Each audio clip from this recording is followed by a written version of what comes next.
নমস্কার, আমি ডক্টর শোভন বিশ্বাস। এসে গেছি আবার একটি নতুন ভিডিও নিয়ে। আজকের ভিডিওর বিষয় হিমোফিলিয়া। হিমোফিলিয়া মানুষের রক্তের একটি সমস্যা, যার ফলে কোনো জায়গায় কেটে গেলে রক্ত বন্ধ হতে চায় না বা বন্ধ হতে দেরি হয়।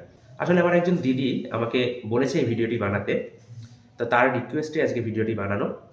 আজকের ভিডিওটি শেষ পর্যন্ত দেখলে আপনি জানতে পারবেন কারা হিমোফিলিয়াতে আক্রান্ত হয়, কিভাবে এক প্রজন্ম থেকে পরের প্রজন্মে হিমোফিলিয়া ছড়িয়ে পড়ে, যাদের হিমোফিলিয়া আছে তাদের দেহে কী কী সিমটম প্রকাশ পায়, হিমোফিলিয়া যারা আক্রান্ত তাদের প্রতি আমাদের কেমন ব্যবহার করা উচিত, তাদেরকে কেমন ট্রিটমেন্টের মধ্যে রাখা উচিত, এবং একজন হিমোফিলিয়া আক্রান্ত মানুষের লাইফ স্প্যান আর বাকি সাধারণ মানুষের থেকে কম না একই, সব কিছু জানতে পারবেন।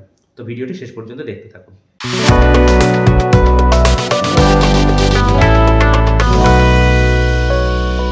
প্রথমে জেনে নেব হিমোফিলিয়া রোগটা আসলে কি। আমাদের রক্তে অনেকগুলি ক্লটিং ফ্যাক্টর থাকে। ক্লটিং ফ্যাক্টর মানে যে সমস্ত ফ্যাক্টরগুলি রক্ত জমাট বাঁধতে সাহায্য করে। মানে আমাদের দেহে যদি কোনো অংশ কেটে যায়, তাহলে আমরা যাতে রক্তক্ষরণে মারা না যাই, তাই রক্ত জমাট বাঁধতে এই সমস্ত ফ্যাক্টরগুলি সাহায্য করে। যারা হিমোফিলিয়াতে আক্রান্ত তাদের ক্ষেত্রে এই ক্লটিং ফ্যাক্টরের কিছু কিছু ফ্যাক্টর মিসিং থাকে। নানা রকমের হিমোফিলিয়া আছে, বিভিন্ন ধরনের হিমোফিলিয়ায় এর মধ্যে কোনো কোনো ফ্যাক্টর মিসিং থাকে, যার ফলে রক্ত জমাট বাঁধতে দেরি হয় এবং তাদের ক্ষেত্রে রক্তক্ষরণে মারা যাওয়ার একটা সম্ভাবনা থাকে। হিমোফিলিয়া কত রকমের হয়? হিমোফিলিয়া মেনলি 3 রকমের: হিমোফিলিয়া এ, হিমোফিলিয়া বি এবং হিমোফিলিয়া সি। যাদের ক্ষেত্রে হিমোফিলিয়া এ থাকে তাদের ক্ষেত্রে ক্লটিং ফ্যাক্টর 8 মিসিং থাকে, মানে তাদের রক্তে ক্লটিং ফ্যাক্টর 8 থাকে না। প্রায় 1,00,000 মানুষের মধ্যে 10 জনের এই হিমোফিলিয়া এ হতে পারে। হিমোফিলিয়া বি, যাদের রক্তে ক্লটিং ফ্যাক্টর 9 মিসিং থাকে, প্রায় 1,00,000 মানুষের মধ্যে 3 জনের এরকম হিমোফিলিয়া বি থাকতে পারে। হিমোফিলিয়া সি, যাদের রক্তে ক্লটিং ফ্যাক্টর 11 বা 11 নম্বর ক্লটিং ফ্যাক্টরটি মিসিং থাকে, 1,00,000 মানুষের মধ্যে প্রায় 1 জনের এই হিমোফিলিয়া সি হতে পারে। এবার আমরা জানবো একজন হিমোফিলিয়া আক্রান্ত মানুষের কী কী সিমটম থাকে বা কী কী লক্ষণ আপনি একজন হিমোফিলিয়া আক্রান্ত মানুষের দেহে দেখতে পারেন। দেখবেন অতি সহজেই বা খুব মাইনর কারণেই দেহের বিভিন্ন অংশে রক্ত জমে যায় বা কালশিটে পড়ে যেতে পারে। কোনো কারণ ছাড়াই বা খুব মাইনর কারণে নাক দিয়ে রক্ত পড়া এবং সেই রক্ত বন্ধ হতে চায় না। দেহের কোনো অংশে যদি খুব সামান্য কেটে যায় বা মাইনর সার্জারির ক্ষেত্রে, যেমন ধরুন দাঁত তোলা ইত্যাদি কারণে অনেক সময় ধরে রক্তক্ষরণ হতে থাকে এবং রক্ত জমাট বাঁধতে অনেকটা দেরি হয়। এছাড়া মাসেল পেন, জয়েন্ট পেন এগুলো হতে পারে। কেন হয়? মাসেলের ভিতরে বা জয়েন্টের ভিতরে রক্তক্ষরণ হয় এবং রক্ত জমাট বাঁধতে থাকে এবং সেইগুলি মাসেল পেন বা জয়েন্ট পেন ঘটায়। হিমোফিলিয়া আক্রান্ত ব্যক্তির ক্ষেত্রে ব্রেনে রক্তক্ষরণ হতে পারে এবং সেক্ষেত্রে তাদের প্রচণ্ড মাথা ব্যথা বা হেডেক এবং তার সঙ্গে ডাবল ভিশন, মানে কোনো কোনো জিনিসকে ডাবল ডাবল দুটো দুটো করে দেখা, এই সমস্ত সিমটমও প্রকাশ পায়। এই হিমোফিলিয়া রোগটি কিভাবে এক প্রজন্ম থেকে পরের প্রজন্মে ছড়ায়, এক্ষেত্রে ছোট্ট করে একটা বিষয় বলে রাখি। আমাদের দেহে 2 রকমের সেক্স ক্রোমোজোম থাকে, এক্স এবং ওয়াই। যার দেহে দুটোই এক্স ক্রোমোজোম তিনি মেয়ে, এবং যার দেহে একটি এক্স এবং একটি ওয়াই ক্রোমোজোম থাকে তিনি ছেলে। আর একটা জিনিস জেনে রাখুন এই বিষয়ে, হিমোফিলিয়া যে জিনটি সেটি এক্স ক্রোমোজোম দ্বারা এক প্রজন্ম থেকে অন্য প্রজন্মে বাহিত হয়। একজন মায়ের দেহে যে দুটো এক্স ক্রোমোজোম আছে, সেই দুটোর ভিতরে যে কোনো একটা তার পরবর্তী প্রজন্মে যায়, এবং বাবার দেহে যে এক্স এবং ওয়াই ক্রোমোজোম আছে তার ভিতর থেকে হয় এক্স কিংবা ওয়াই পরের প্রজন্মে যায়।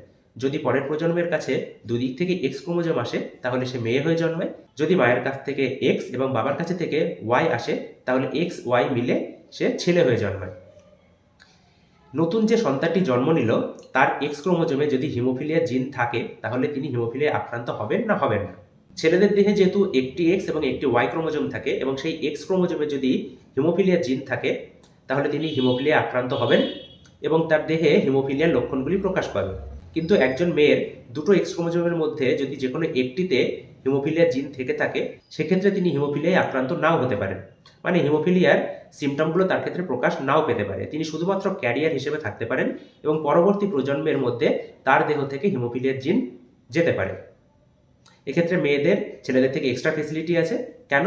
তার কারণ মেয়েদের দেহে দুটো এক্স ক্রোমোজোম আছে, একটি এক্স ক্রোমোজোমে হিমোফিলিয়ার জিন আছে, অন্যটিতে যদি না থাকে তাহলে দুটো প্রশমিত হবে এবং তার দেহে হিমোফিলিয়ার লক্ষণ প্রকাশ পাবে না। কিন্তু ছেলেদের ক্ষেত্রে যেহেতু একটি এক্স ক্রোমোজোম থাকে এবং সেটা যদি হিমোফিলিয়ার জিন বহন করে তাহলে তার ক্ষেত্রে হিমোফিলিয়ার লক্ষণগুলি প্রকাশ পাবে। তাই দেখে থাকবেন যারা হিমোফিলিয়ায় আক্রান্ত তাদের ম্যাক্সিমাম ক্ষেত্রে ছেলেরাই হিমোফিলিয়াতে আক্রান্ত হয় বা ছেলেদের ক্ষেত্রে হিমোফিলিয়ার লক্ষণগুলি প্রকাশ পায়।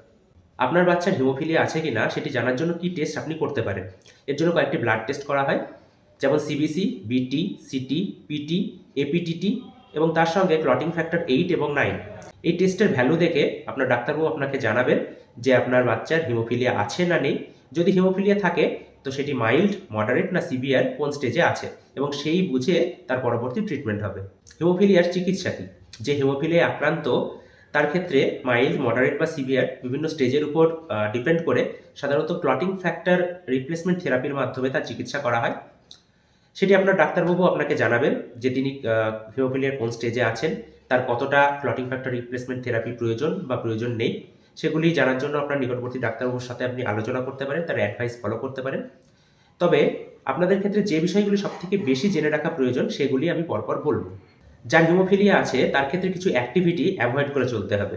মানে যে সমস্ত অ্যাক্টিভিটি করলে তার দেহে আঘাত লাগতে পারে, দেহে কেটে যেতে পারে, যেখান থেকে রক্তক্ষরণের সম্ভাবনা থাকে। যেমন সাইকেল চড়া, মোটরসাইকেল রাইড করা, এগুলি অ্যাভয়েড করতে হবে। ক্রিকেট খেলা, ফুটবল খেলা, বক্সিং, রেসলিং, যে সমস্ত খেলাধুলায় ক্ষয়ক্ষতির, শরীরে আঘাত লাগার সম্ভাবনা থাকে সেগুলি যতটা সম্ভব অ্যাভয়েড করে চলতে হবে। এছাড়া কিছু মেডিসিন আছে যেগুলি অ্যাভয়েড করতে হয়, যেমন আইবুপ্রোফেন, অ্যাসপিরিন।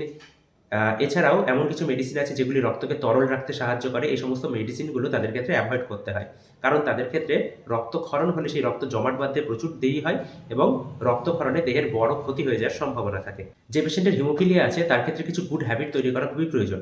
যেমন সকালবেলা নিয়মিত কিছু সহজ সরল ফ্রি হ্যান্ড এক্সারসাইজ করতে হবে, যার ফলে তার বডি স্ট্রেংথ বাড়বে এবং সে সুস্থ সবল থাকবে। তার সাথে গুড ফুড হ্যাবিট তৈরি করা, এছাড়াও মানসিক অবসাদ, অ্যাংজাইটি, ডিপ্রেশন এ সমস্ত থেকে তাকে দূরে রাখা এবং যতটা সম্ভব তাকে হাসি খুশি রাখা। এছাড়া কি করতে হবে? তার ডেন্টাল কেয়ার নিতে হবে, মানে দাঁতের যত্ন নিতে হবে।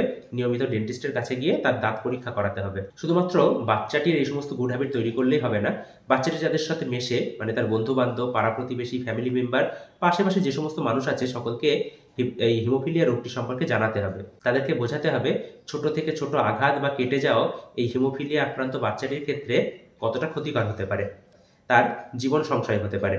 তাই হিমোফিলিয়া আক্রান্ত বাচ্চার প্রতি আরও বেশি যত্নশীল হন, আরও বেশি দায়িত্বশীল হন, তবেই সে আর বাকি ৫টা বাচ্চার মতো সুস্থ স্বাভাবিক জীবনযাপন করতে পারবে।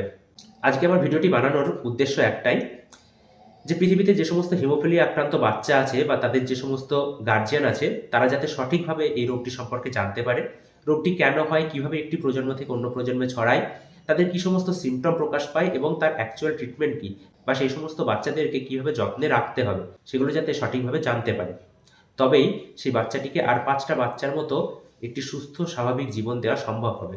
ভিডিও যদি ভালো লেগে থাকে লাইক করতে পারেন, আপনার প্রিয়জনদের সাথে শেয়ার করতে পারেন, তাদেরকে এই রোগটি সম্পর্কে আবার জানিয়ে দিন। হিমোফিলিয়া আক্রান্ত বাচ্চাদের প্রতি কীভাবে মানুষ যত্নশীল হবে, কীভাবে দায়িত্বশীল হবে সেটা তাদেরকে বুঝিয়ে দিন।